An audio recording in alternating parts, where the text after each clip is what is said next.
تلك الرسل فضلنا بعضهم على بعض منهم من كلم الله ورفع بعضهم درجات وآتينا عيسى ابن مريم البينات وأيدناه بروح القدس ولو شاء الله ما اقتتل الذين من بعدهم من بعد ما جاءتهم البينات ولكن اختلفوا فمنهم من آمن ومنهم من كفر ولو شاء الله ما اقتتلوا ولكن الله يفعل ما يريد. يا أيها الذين آمنوا أنفقوا مما رزقناكم من قبل أن يأتي يوم لا بيع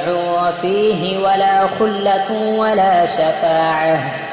والكافرون هم الظالمون. الله لا إله إلا هو الحي القيوم لا تأخذه سنة ولا نوم له ما في السماوات وما في الأرض من ذا الذي يشفع عنده إلا بإذنه يعلم ما بين أيديهم وما خلفهم ولا يحيطون بشيء من علمه إلا بما شاء وسع كرسيه السماوات والأرض ولا يؤوده حفظهما وهو العلي العظيم. لا إكراه في الدين قد تبين الرشد من الغي فمن يكفر بالطاغوت ويؤمن بالله فقد استمسك بالعروة الوثقى لا انفصام لها والله سميع عليم. الله ولي الذين آمنوا يخرجهم من الظلمات إلى النور والذين كفروا أولياؤهم الطاغوت يخرجونهم من النور إلى الظلمات أولئك أصحاب النار هم فيها خالدون. ألم تر إلى الذي حاج إبراهيم في ربه أن آتاه الله الملك إذ قال إبراهيم ربي الذي يحيي ويميت قال أنا أحيي وأميت قال إبراهيم فإن الله يأتي بالشمس من المشرق فأت بها من المغرب فبهت الذي كفر والله لا يهدي القوم الظالمين. أو كالذي مر على قرية وهي خاوية على عروشها قال أنى يحيي هذه الله بعد موتها فأماته الله 100 عام ثم بعثه قال كم لبثت قال لبثت يوما أو بعض يوم قال بل لبثت 100 عام فانظر إلى طعامك وشرابك لم يتسنه وانظر إلى حمارك ولنجعلك آية للناس وانظر إلى العظام كيف ننشزها ثم نكسوها لحما فلما تبين له قال أعلم أن الله على كل شيء قدير. وإذ قال إبراهيم رب أرني كيف تحيي الموتى قال أولم تؤمن قال بلى ولكن ليطمئن قلبي قال فخذ 4 من الطير فصرهن إليك ثم اجعل على كل جبل منهن جزءا ثم ادعهن يأتينك سعيا واعلم أن الله عزيز حكيم. مثل الذين ينفقون أموالهم في سبيل الله كمثل حبة أنبتت 7 سنابل في كل سنبلة 100 حبة والله يضاعف لمن يشاء والله واسع عليم. الذين ينفقون أموالهم في سبيل الله ثم لا يتبعون ما أنفقوا منا ولا أذى لهم أجرهم عند ربهم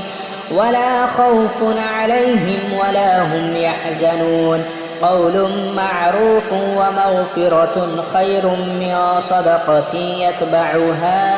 أذى والله غني حليم. يا أيها الذين آمنوا لا تبطلوا صدقاتكم بالمن والأذى كالذي ينفق ماله رئاء الناس ولا يؤمن بالله واليوم الآخر فمثله كمثل صفوان عليه تراب فأصابه وابل فتركه صلدا لا يقدرون على شيء مما كسبوا والله لا يهدي القوم الكافرين. ومثل الذين ينفقون أموالهم ابتغاء مرضات الله وتثبيتا من أنفسهم كمثل جنة بربوة أصابها وابل فآتت أكلها ضعفين فإن لم يصبها وابل فطل والله بما تعملون بصير. أيود أحدكم أن تكون له جنة من نخيل وأعناب تجري من تحتها الأنهار له فيها من كل الثمرات وأصابه الكبر وله ذرية ضعفاء فأصابها إعصار فيه نار فاحترقت كذلك يبين الله لكم الآيات لعلكم تتفكرون. يا أيها الذين آمنوا أنفقوا من طيبات ما كسبتم ومما أخرجنا لكم من الأرض ولا تيمموا الخبيث منه تنفقون ولستم بآخذيه إلا أن تغمضوا فيه واعلموا أن الله غني حميد. الشيطان يعدكم الفقر ويأمركم بالفحشاء والله يعدكم مغفرة منه وفضلا والله واسع عليم. يؤتي الحكمة من يشاء ومن يؤت الحكمة فقد أوتي خيرا كثيرا وما يذكر إلا أولو الألباب. وما أنفقتم من نفقة أو نذرتم من نذر فإن الله يعلمه وما للظالمين من أنصار. إن تبدوا الصدقات فنعما هي وإن تخفوها وتؤتوها الفقراء فهو خير لكم ويكفر عنكم من سيئاتكم والله بما تعملون خبير. ليس عليك هداهم ولكن الله يهدي من يشاء وما تنفقوا من خير فلأنفسكم وما تنفقون إلا ابتغاء وجه الله وما تنفقوا من خير يوفى إليكم وأنتم لا تظلمون. للفقراء الذين أحصروا في سبيل الله لا يستطيعون ضربا في الأرض يحسبهم الجاهل أغنياء من التعفف تعرفهم بسيماهم لا يسألون الناس إلحافا وما تنفقوا من خير فإن الله به عليم. الذين ينفقون أموالهم بالليل والنهار سرا وعلانية فلهم أجرهم عند ربهم ولا خوف عليهم ولا هم يحزنون.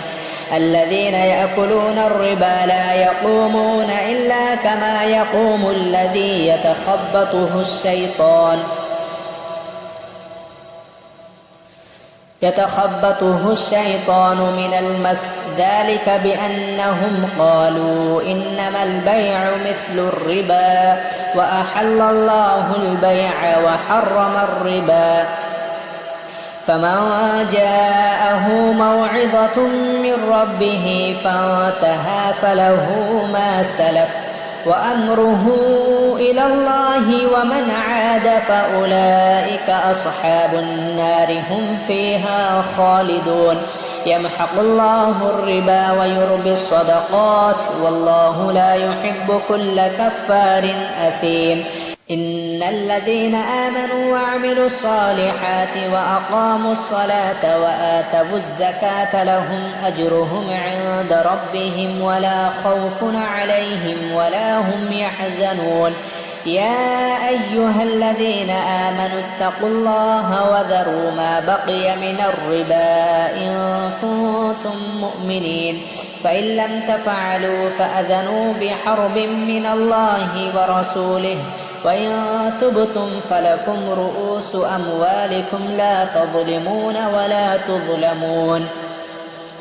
وإن كان ذو عسرة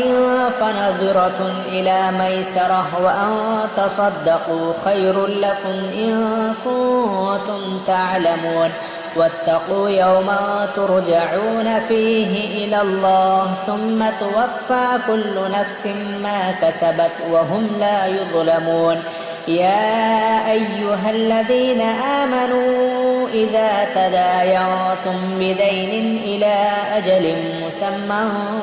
فاكتبوه، وليكتب بينكم كاتب بالعدل ولا يأب كاتب أن يكتب كما علمه الله فليكتب، وليملل الذي عليه الحق وليتق الله ربه ولا يبخس منه شيئا، فإن كان الذي عليه الحق سفيها أو ضعيفا أو لا يستطيع أن يمل هو فليملل وليه بالعدل، واستشهدوا شهيدين من رجالكم، فإن لم يكونا رجلين فرجل وامرأتان ممن ترضون من الشهداء أن تضل إحداهما فتذكر إحداهما الأخرى، ولا يأبى الشهداء إذا ما دعوا، ولا تسأموا أن تكتبوه صغيرا أو كبيرا إلى أجله، ذلكم أقسط عند الله وأقوم للشهادة وأدنى ألا ترتابوا إلا أن تكون تجارة حاضرة تديرونها بينكم، فليس عليكم جناح ألا تكتبوها، وأشهدوا إذا تبايعتم، ولا يضار كاتب ولا شهيد، وإن تفعلوا فإنه فسوق بكم، واتقوا الله ويعلمكم الله والله بكل شيء عليم. وإن كنتم على سفر ولم تجدوا كاتبا فرهان مقبوضة، فإن أمن بعضكم بعضا فليؤد الذي اؤتمن أمانته وليتق الله ربه، ولا تكتموا الشهادة ومن يكتمها فإنه آثم قلبه، والله بما تعملون عليم. لله ما في السماوات وما في الأرض، وإن تبدوا ما في أنفسكم أو تخفوه يحاسبكم به الله، فيغفر لمن يشاء ويعذب من يشاء، والله على كل شيء قدير. آمن الرسول بما أنزل إليه من ربه والمؤمنون كل آمن بالله وملائكته وكتبه ورسله لا نفرق بين أحد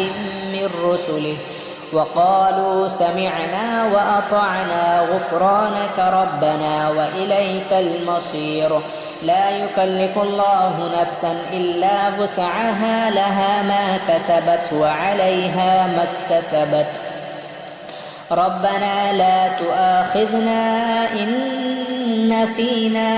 أو أخطأنا ربنا ولا تحمل علينا إصرا كما حملته على الذين من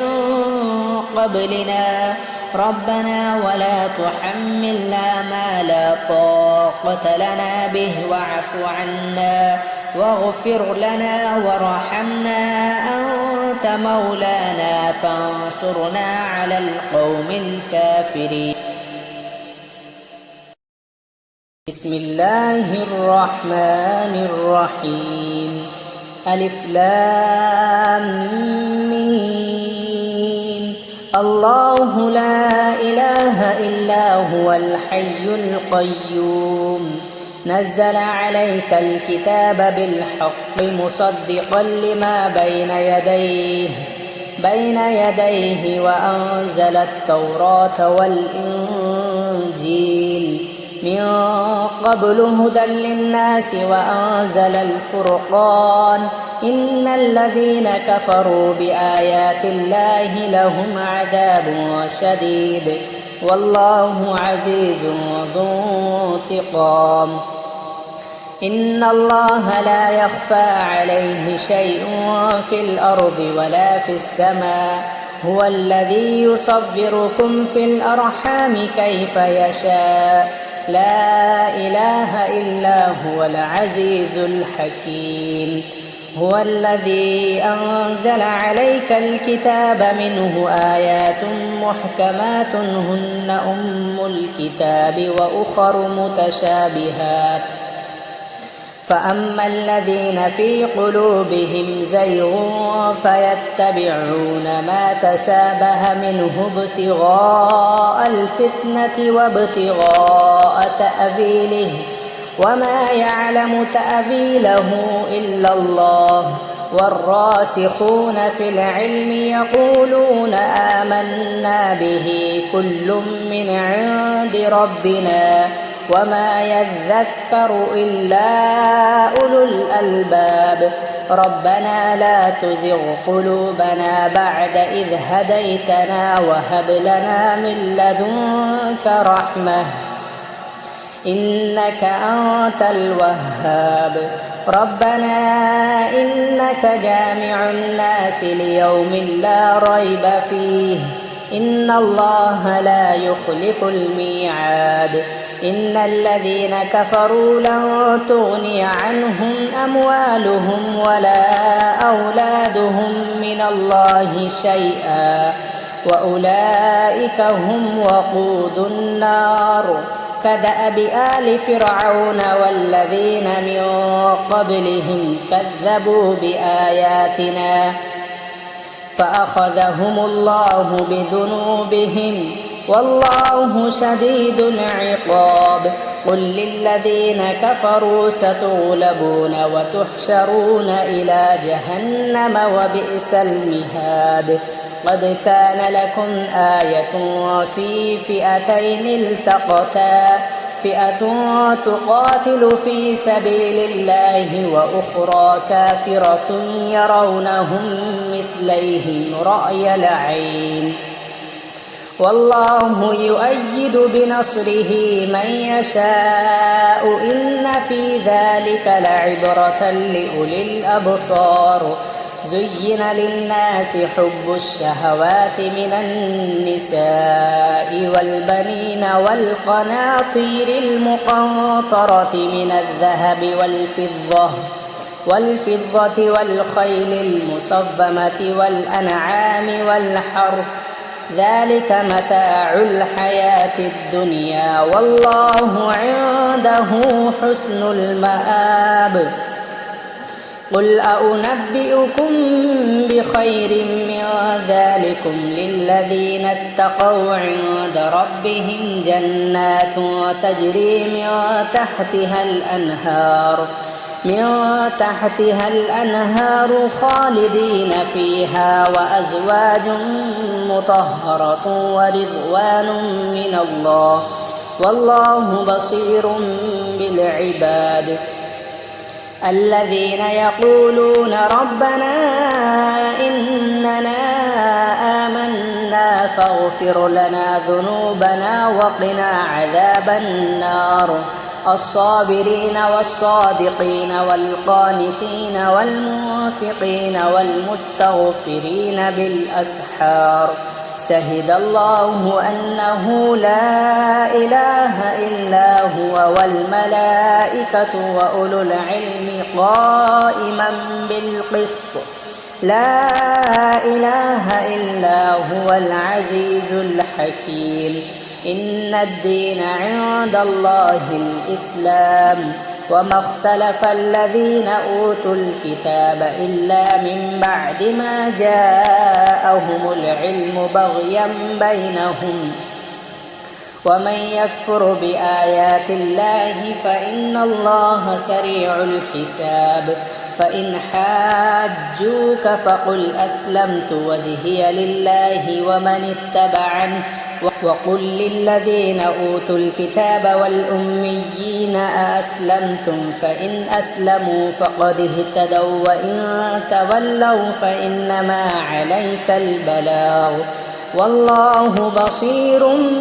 بالعباد. إن الذين يكفرون بآيات الله ويقتلون النبيين بغير حق ويقتلون الذين يأمرون بالقسط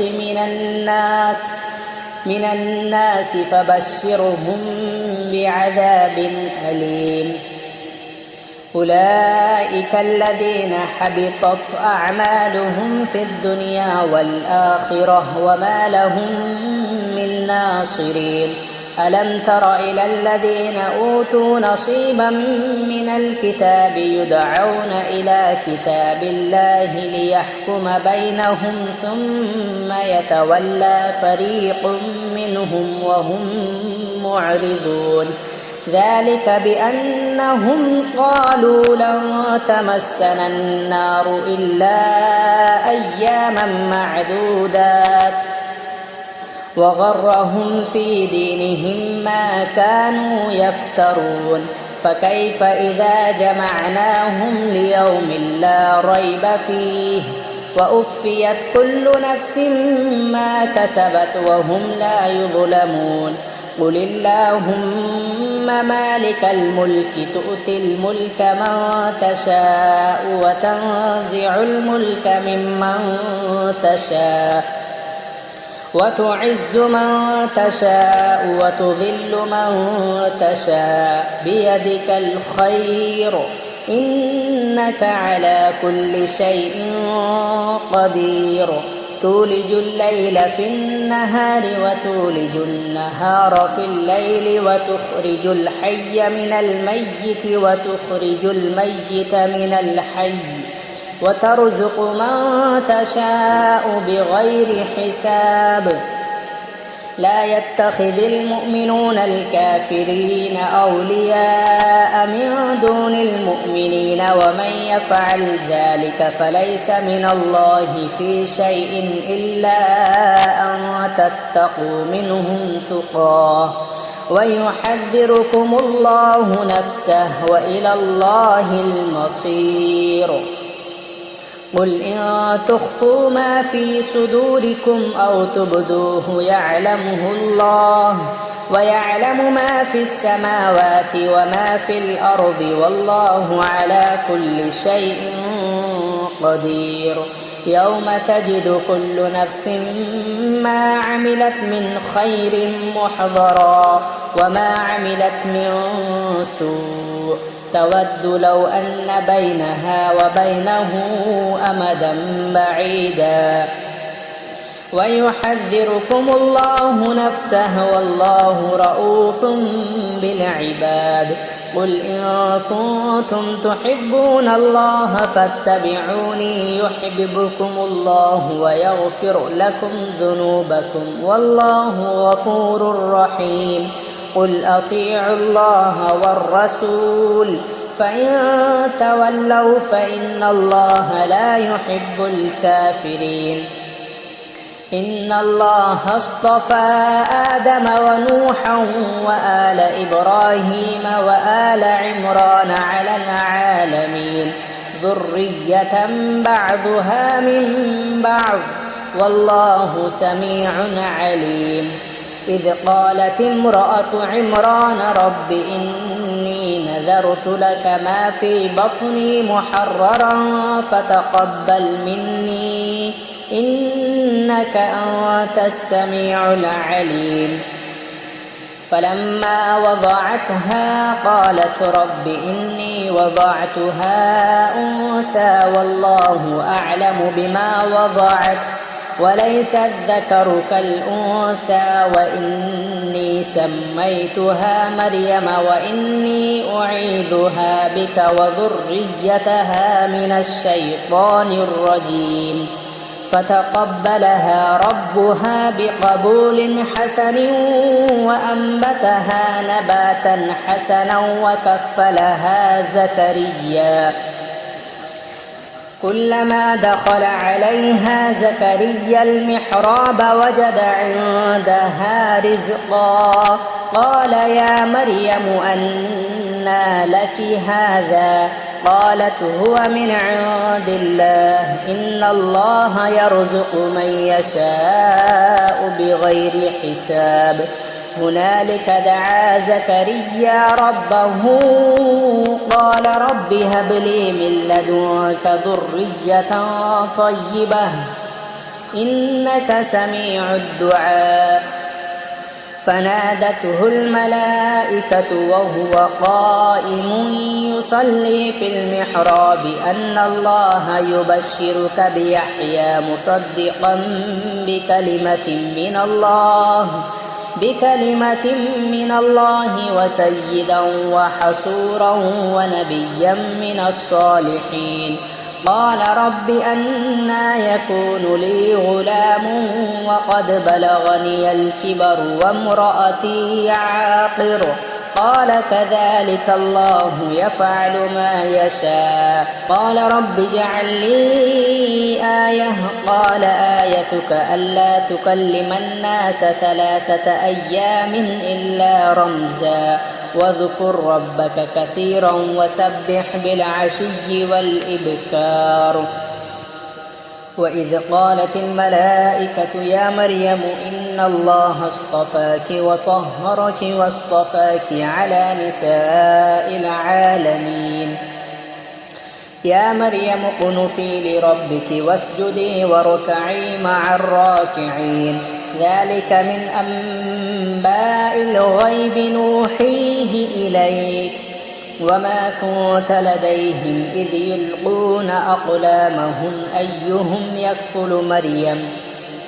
وما كنت لديهم إذ يختصمون إذ قالت الملائكة يا مريم إن الله يبشرك بكلمة منه اسمه المسيح عيسى بن مريم وجيها في الدنيا والآخرة ومن المقربين ويكلم الناس في المهد وكهلا ومن الصالحين قالت رب أنى يكون لي ولد ولم يمسسني بشر قال كذلك الله يخلق ما يشاء إذا قضى أمرا فإنما يقول له كن فيكون ويعلمه الكتاب والحكمة والتوراة والإنجيل ورسولا إلى بني إسرائيل أني قد جئتكم بآية من ربكم أني أخلق لكم من الطين كهيئة الطير فأنفخ فيه فيكون طيرا بإذن الله وأبرئ الأكمه والأبرص وأحيي الموتى بإذن الله وأنبئكم بما تأكلون وما تدخرون في بيوتكم إن في ذلك لآية لكم إن كنتم مؤمنين ومصدقا لما بين يدي من التوراة ولأحل لكم بعض الذي حرم عليكم وجئتكم بآية من ربكم فاتقوا الله وأطيعون إن الله ربي وربكم فاعبدوه هذا صراط مستقيم فلما أحس عيسى منهم الكفر قال من أنصاري إلى الله قال الحواريون نحن أنصار الله آمنا بالله واشهد بأننا مسلمون ربنا آمنا بما أنزلت واتبعنا الرسول فاكتبنا مع الشاهدين ومكروا ومكر الله والله خير الماكرين إذ قال الله يا عيسى إني متوفيك ورافعك إلي ومطهرك من الذين كفروا وجاعل الذين اتبعوك فوق الذين كفروا إلى يوم القيامة ثم إلي مرجعكم فأحكم بينكم فيما كنتم فيه تختلفون فأما الذين كفروا فأعذبهم عذابا شديدا في الدنيا والآخرة وما لهم من ناصرين وأما الذين آمنوا وعملوا الصالحات فيوفيهم أجورهم والله لا يحب الظالمين ذلك نتلوه عليك من الآيات والذكر الحكيم إن مثل عيسى عند الله كمثل آدم خلقه من تراب ثم قال له كن فيكون الحق من ربك فلا تكن من الممترين فمن حاجك فيه من بعد ما جاءك من العلم فقل تعالوا ندع أبناءنا وأبناءكم ونساءنا ونساءكم وأنفسنا وأنفسكم ثم نبتهل فنجعل لعنة الله على الكاذبين إن هذا لهو القصص الحق وما من إله إلا الله وإن الله لهو العزيز الحكيم فإن تولوا فإن الله عليم بالمفسدين قل يا أهل الكتاب تعالوا إلى كلمة سواء بيننا وبينكم ألا نعبد إلا الله ولا نشرك به شيئا ولا يتخذ بعضنا بعضا أربابا من دون الله فإن تولوا فقولوا اشهدوا بأننا مسلمون يا أهل الكتاب لم تحاجون في إبراهيم وما أنزلت التوراة والإنجيل إلا من بعده أفلا تعقلون ها أنتم هؤلاء حاججتم فيما لكم به علم فلم تحاجون فيما ليس لكم به علم والله يعلم وأنتم لا تعلمون ما كان إبراهيم يهوديا ولا نصرانيا ولكن كان حنيفا مسلما وما كان من المشركين إن أولى الناس بإبراهيم للذين اتبعوه وهذا النبي والذين آمنوا والله ولي المؤمنين ودت طائفة من أهل الكتاب لو يضلونكم وما يضلون إلا أنفسهم وما يشعرون يا أهل الكتاب لم تكفرون بآيات الله وأنتم تشهدون يا أهل الكتاب لم تلبسون الحق بالباطل وتكتمون الحق وأنتم تعلمون وقالت طائفة من أهل الكتاب آمنوا بالذي أنزل على الذين آمنوا وجه النهار واكفروا آخره لعلهم يرجعون ولا تؤمنوا إلا لمن تبع دينكم قل إن الهدى هدى الله أن يؤتى أحد مثل ما أوتيتم أو يحاجوكم عند ربكم قل إن الفضل بيد الله يؤتيه من يشاء والله واسع عليم يختص برحمته من يشاء والله ذو الفضل العظيم ومن أهل الكتاب من إن تأمنه بقنطار يوده إليك ومنهم من إن تأمنه بدينار لا يؤده إليك إلا ما دمت عليه قائما ذلك بأنهم قالوا ليس علينا في الأميين سبيل ويقولون على الله الكذب وهم يعلمون بلى من أوفى بعهده واتقى فإن الله يحب المتقين إن الذين يشترون بعهد الله وأيمانهم ثمنا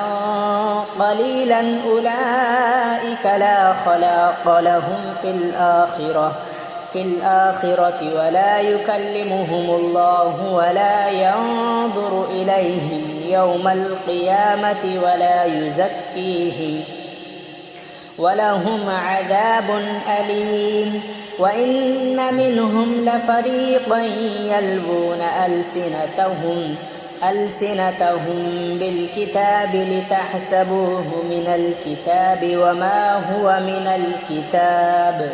ويقولون هو من عند الله وما هو من عند الله ويقولون على الله الكذب وهم يعلمون ما كان لبشر أن يؤتيه الله الكتاب والحكم والنبوة ثم يقول للناس كونوا عبادا لي من دون الله ولكن كونوا ربانيين بما كنتم تعلمون الكتاب وبما كنتم تدرسون ولا يأمركم أن تتخذوا الملائكة والنبيين أربابا أيأمركم بالكفر بعد إذ أنتم مسلمون وإذ أخذ الله ميثاق النبيين لما آتيتكم من كتاب وحكمة ثم جاءكم رسول مصدق لما معكم لتؤمنن به ولتنصرنه